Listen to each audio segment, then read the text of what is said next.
Before we get started with this segment, check out our latest song, Genocide, Losing My Mind. Go to losingmymind.com. You can buy the song and listen to it anywhere. Buying the song, buying it on iTunes is probably the best thing you can do. It really, really helps out. It's worth more. We're hoping that we will smash into the Billboard charts. Today is the last day for them to track this. Check out the song on YouTube. Politics is downstream from culture, so we need to win this cultural battle. It's not just going to be about going out and voting. I know that was important. The midterms just happened. If you like the work that we're doing, please consider supporting us because we want to help shape culture and have a positive impact on liberty. Now, onto that segment. It has now been a couple of days since the midterms, and the post-mortems are coming in. Why is it that Republicans did not get their revenge? The blood moon signified the coming red wave. Oh, so many people wanted to believe. Instead, it was a Republican victory. To me, that's all I care about. I don't care about the Republican Party. I don't care about Donald Trump's revenge. I just don't. I care about liberty. I care about truth. I care about people having better lives. And the Republicans are set for a decent victory, in line with many of the projections. Now, of course, you have in the media, many people are saying Donald Trump is the reason that they only narrowly won. I think a large component is probably more that the Republican establishment is desperately trying to undercut anybody that is in line with Donald Trump. They want to get rid of him, and they were willing to sacrifice a large victory in exchange for a little victory if it makes Trump look bad. All of a sudden, you have a bunch of people in media and personalities being like, I blame Trump for this. And I'm just like, it's very strange because you won. But there is another reason being brought up by the corporate press and conservatives. Women, unmarried women, to be exact. And this is actually a really funny issue because I don't think that actually is the reason why Democrats won. I will say Hillary Clinton has this tweet where she's like, it turns out women want their rights and they vote. Women, of course, vote. We know they do. But we see this segment from Jesse Waters where he's like, unmarried women are voting Democrat. Time to settle down, get married. We see this story from KATV. GOP favored by married people. Dems strongly supported by unmarried women, exit polls show. And I think people are looking at this the wrong way. They're saying, see, it's women. It's unmarried women. No. It just so happens that unmarried women are in line with the same ideology that would vote for Democrats. It's not the cause or symptom. It may be a symptom of, but it's not the cause of. My point is, if you are more likely to vote Democrat, you're also likely to be an unmarried woman. If you are a Democrat and you get married, you're not magically going to now vote Republican. There is some data that shows that Democrat women who get married do shift a little bit, but it's quite simple. If you are someone who wants to get married, you're probably more likely to vote Democrat. If you are a woman who is less concerned about marriage, Republican. Let me start over. If you're a woman who votes Democrat and you get married, you may be more likely to vote Republican, but you're probably more Republican leaning to begin with. Women who are less likely to vote Republican are probably not concerned with getting married, and people who are not concerned with getting married probably don't share the same views based on traditional values, marriage, et cetera, et cetera. The point is, women who are not married, look, I'll put it this way. There's probably women who want to be married who aren't. But the typical unmarried woman who's voting Democrat are women who don't want to be because they have Democrat values. You see the point I'm making?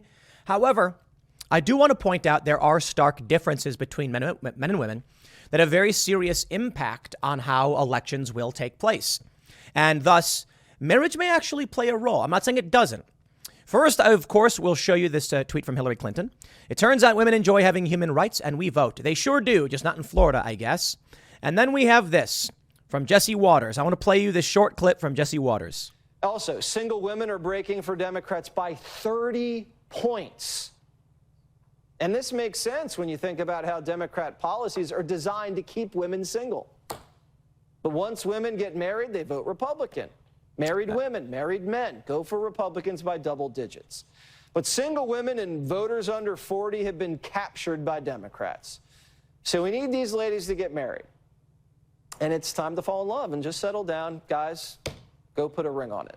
He's not completely wrong, but he's kind of wrong. Women who get married don't just all of a sudden become Republicans. Half of men are Democrats. 2/3 of women are, half of men are Democrats, 2/3 of women are Democrats.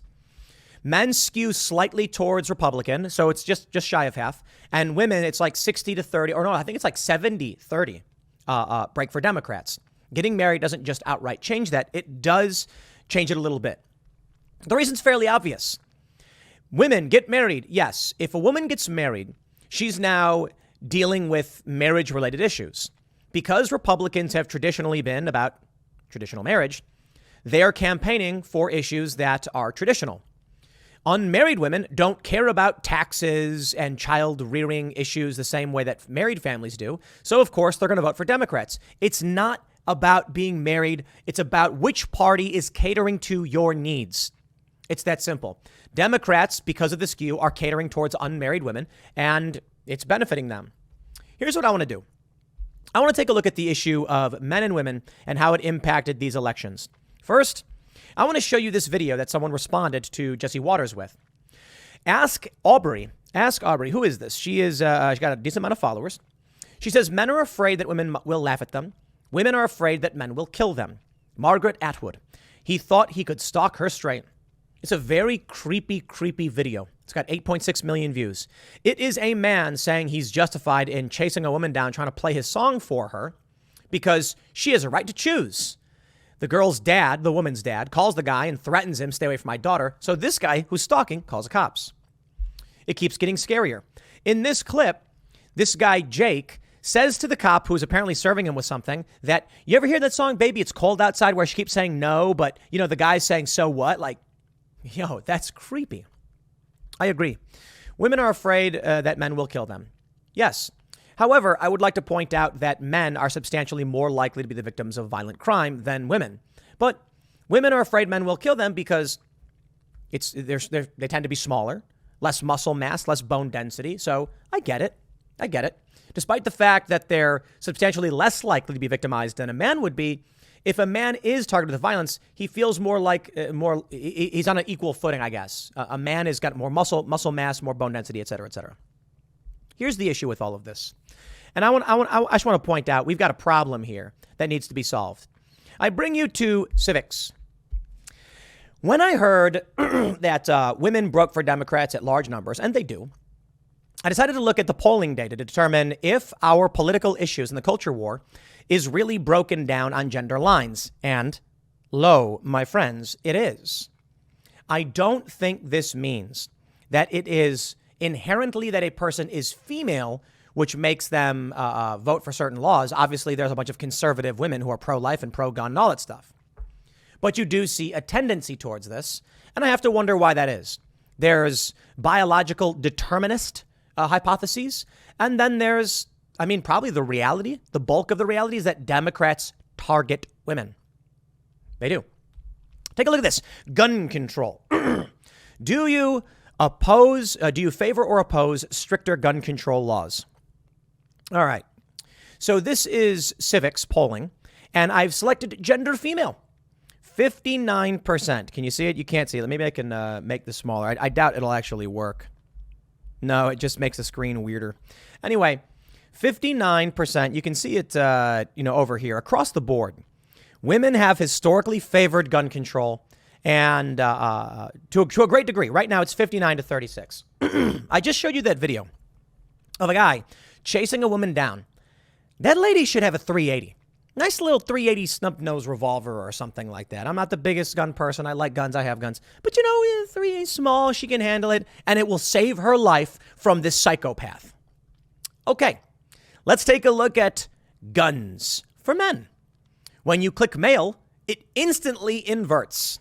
Now, there was a brief period where after the Parkland shooting, men actually favored gun control, but then quickly walked away from it. Currently, 56% of men oppose gun control, 40% favor it. Why is that? Women out here complaining that guys are going to kill them, and I'm sitting here being like, give the lady a gun. Why take guns away from people if you're worried about a stalker? That dude, a man, a 6 foot tall, 200-pound man, doesn't need a gun to seriously injure a woman. Your average woman being like 5'6", 5'5", or whatever. That woman should have a great equalizer. in that when that man walks up to her, she has a gun. Or look, I got to be honest, even a taser would be nice. A gun would be better. I don't want this lady shooting people. I think it's kind of scary that a woman might freak out and shoot somebody. Sure. But my issue is, women, if you're scared of being killed and you have these videos running, y'all should be armed. Go to a gun class, learn how to use a gun, get a small revolver or something, carry it with you, holster it. Stop favoring gun control. Why is that? How is it that at the same time you are telling women men will kill you, you're also telling them they shouldn't be armed? I think the issue is that most voters, I don't think it matters if you're male or female. I think most voters, it's all about fear. And there's two big fear issues. Mass shootings are scary, despite the fact that law-abiding gun owners aren't committing mass shootings. And men are scary too. Shouldn't crime and guns be an issue where women are overwhelmingly voting Republican? They're not. They're not. Next up, what do we have here? We have this from Civics, another one. Do you approve or disapprove of the way Joe Biden is handling his job as president? Males overwhelmingly disapprove. This one's actually a bit easier to see. 61% disapprove to 33% approval. If we choose female, it inverts. Now, look, I get it. Still, it's pretty narrow, but it's 50. It's split right now, 45-45.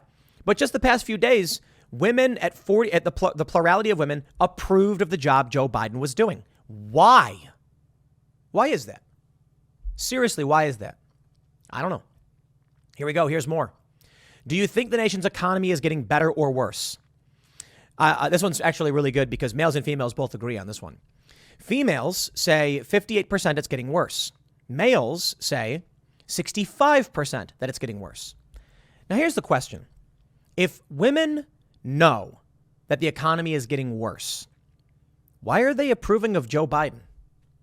Why? I do have a potential hypothesis to answer some of these questions, but here we go. Black Lives Matter, females. Currently, 49% of females surveyed support Black Lives Matter. Among males, 52% oppose. Another inversion. Do we have more inversions? Abortion's an interesting issue. Really, really interesting. Women say, 39%, abortion should be legal in all cases. Legal in all cases. All. When you choose male, it switches to 37% illegal in most cases. Now, that's really interesting. Men overwhelmingly want it illegal. But let's go back. Let's take a look at the nuance here. 26% say legal in most cases. 24% say illegal in most cases. The reality is the majority want some restrictions. Fair point. Fair point. The majority of females, 50%, want some restrictions. Among males, it's actually the overwhelming majority. Legal in all cases, only 24. So we're looking at 63% of males who think there should be some restrictions, either serious or limited restrictions. That's most of the country. But I digress. This issue is fairly obvious. There's more women who want abortion to be outright legal in all cases. That's a scary thought. It really, really is. And I think it shows that there is a very different worldview right now between males and females. I don't think biology determines exactly why this exists. I do think it plays a role. But I think, basically, if every single person came out and said we disagree with abortion, then every woman and every man would be like, okay, we're on board with that because people are social creatures. I think social norms play a huge role. Let's take a look at what we have here. Minimum wage. I love this one. The federal minimum wage is currently $7.25 an hour. Do you think it should be? So right now, among all people, 29% say $15 an hour. Let's look at men. 24% of men say $15 an hour. When we look at females, 33% say $15 an hour. Now, why is that? Why do women think the minimum wage should be higher than men think it should be? It's very, very strange. I'll tell you this. And now I will tell you why I think we see this. I think, as I stated, some biology plays a role. Not completely. It's social elements. And the one issue that makes women more susceptible is, actually, I don't know. Women are more susceptible to social pressures. Forbes writes, here's how Instagram harms young women according to research. In September, a Facebook whistleblower revealed to the Wall Street Journal revealed research suggesting that Instagram use negatively impacted teen girls' body images. The government and public seemed surprised to learn that Instagram might be harming young women. In reality, researchers have been studying the effects of social media on adolescent girls for years and have long had a clear understanding of its negative impact. Whoa, whoa, whoa, whoa, whoa, whoa, whoa, whoa, whoa. Hold on a minute. You mean that they did this research and found women suffer more due to social media than males do? Now, why is that? Don't know. Maybe it's biological, maybe it's social, but we're talking about young teen girls and young teen boys, and they're acting differently. We've seen the data that young girls and women are negatively impacted on social media. So think about what that means. Men are fairly split on the issues. You have men are like 55% Republican, 45% Democrat. Then you have women, which are overwhelmingly Democrat. The story here is that, and the story's been repeated ad nauseum. Teenage girls will post an image of themselves on Instagram. Then they'll see how many likes they get. If they don't get an average or greater amount of likes, they start feeling depressed, delete the photo, and then try and make a new one.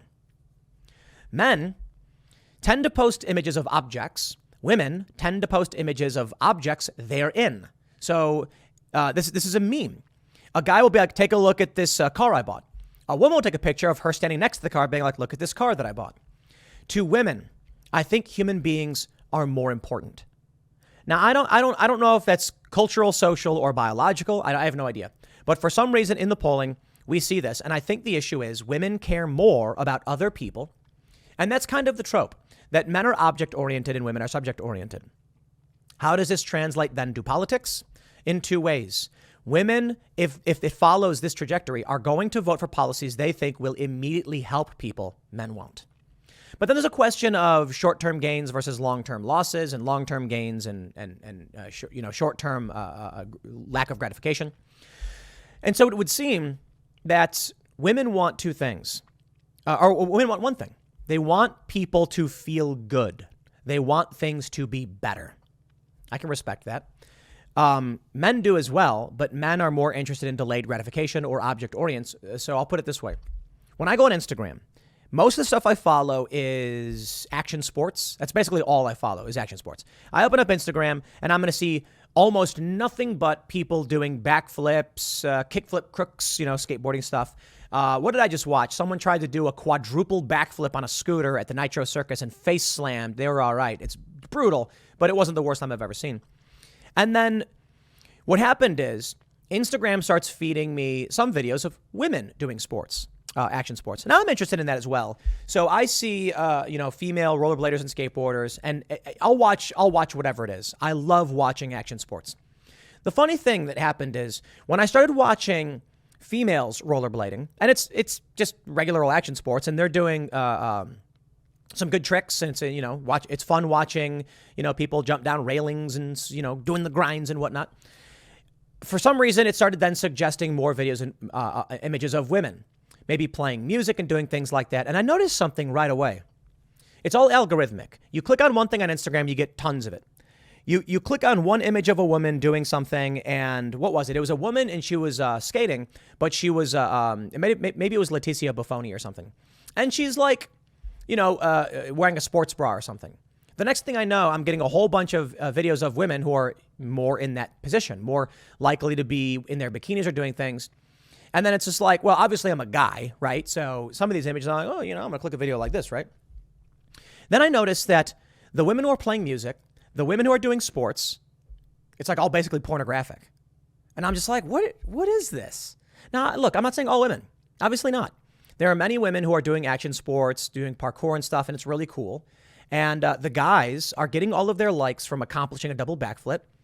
And the women are overwhelmingly getting their likes, but they're like wearing bras and in their underwear.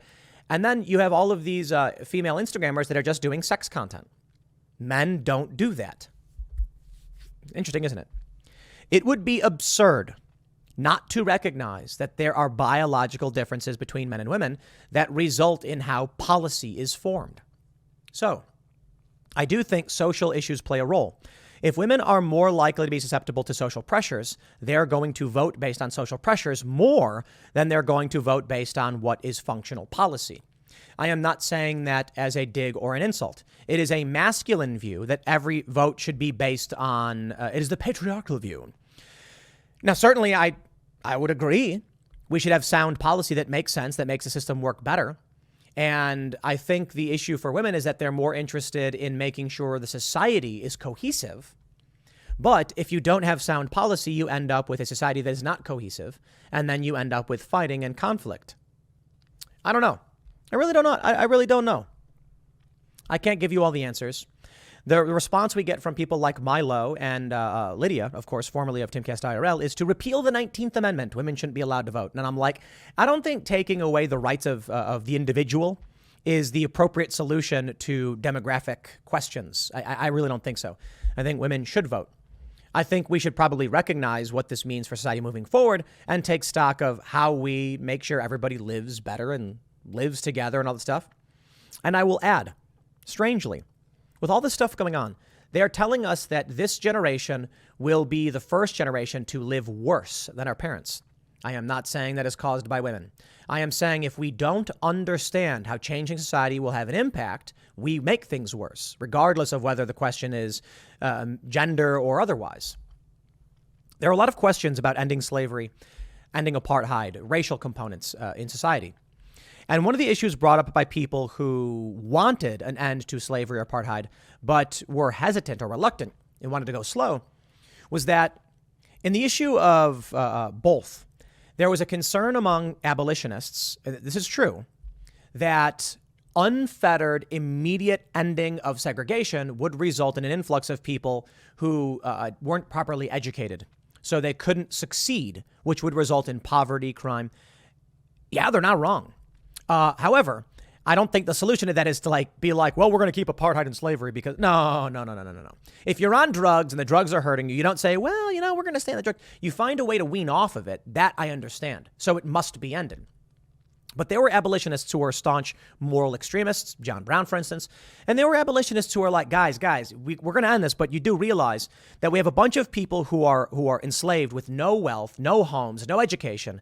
And if we just say you're off on your own, we're condemning them to something dark. So there needs to be a way to end this in a way where we can make sure we're actually helping. Now, it sounds a bit like reparations or something like that. I'm not sure that reparations in today's day and age makes a whole lot of sense, but that's kind of what they're arguing is some kind of equity.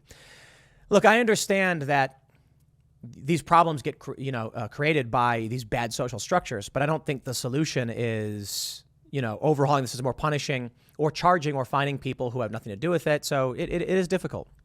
But I will say that's an argument for recognizing why there are social issues that need to be answered to, that need to be solved.